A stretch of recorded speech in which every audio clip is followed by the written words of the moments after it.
Okay, so I watched a science video this week and I can't stop thinking about it. For years, many researchers looked at love almost like a bug, something that makes people irrational.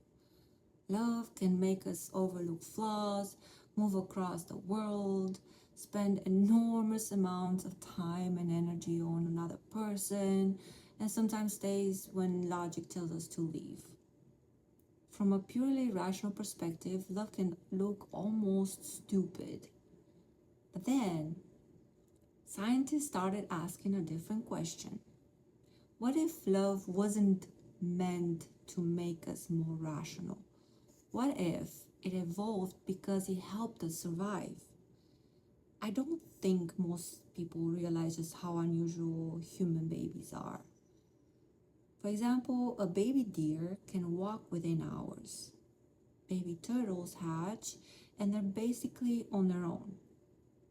Human babies, they can't feed themselves, protect themselves, walk, talk, or survive without years of care.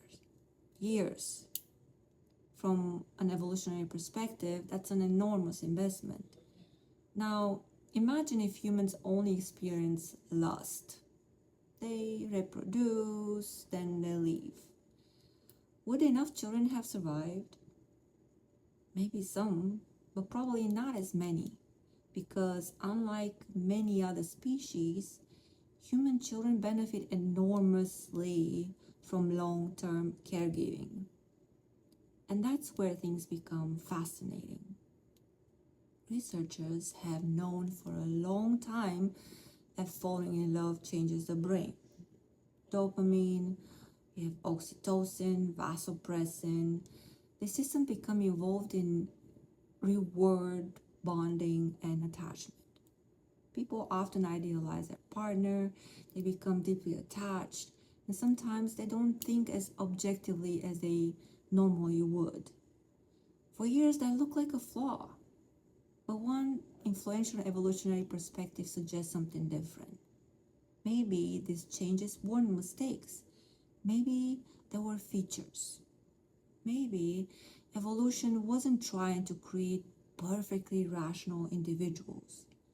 And maybe it was helping create children who survive long enough to become adults. I honestly find that beautiful. And something else caught my attention. Oxytocin is often called the bonding hormone. Mothers experience huge hormonal changes during pregnancy, birth, and breastfeeding. But fathers change too. Research suggests that involved fathers can also experience hormonal changes associated with caregiving and bonding, almost as if biology is encouraging adults to invest not only in each other, but in the next generation. And then I started thinking about jealousy. For a long time, people talked about jealousy as something entirely negative.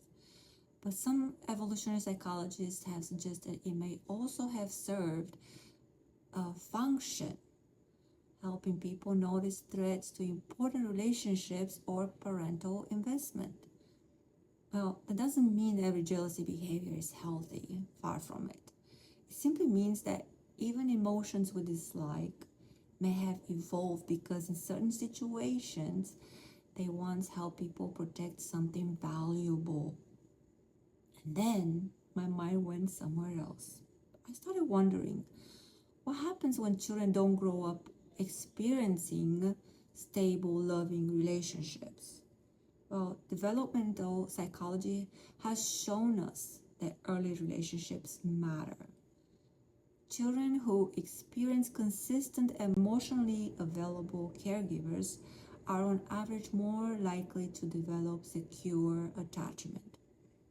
Children who grow up with chronic conflict, neglect, or instability can face greater challenges with trust and intimacy later in life. Attachment isn't about having perfect parents. It's about having caregivers who are reliably there often enough that a child learns the world is safe and I matter. Of course, every person's story is different, and before anyone listening starts thinking, well, I didn't have that kind of childhood, please hear this. Psychology also tells us something incredibly hopeful. Humans can heal.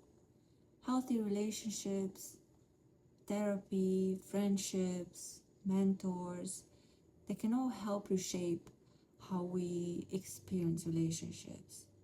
Your past influences you, but it doesn't sentence you.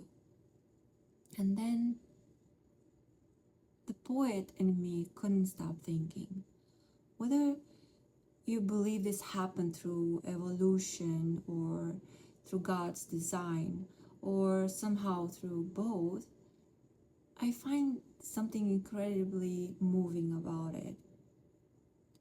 We often think of love as something that simply makes us happy, but maybe one of its greatest purposes is helping us create human beings who knows what love feels like.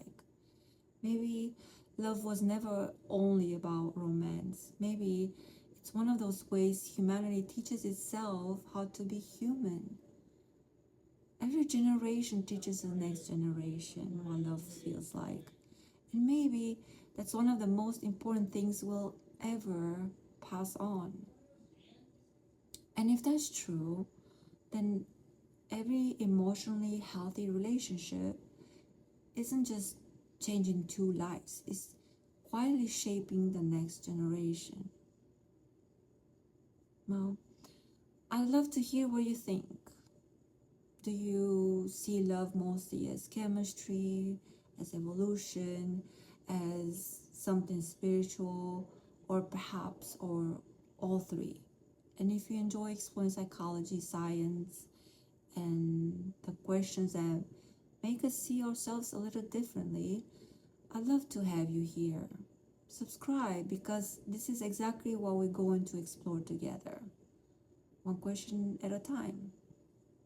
Until next time, stay curious and be kind to one another.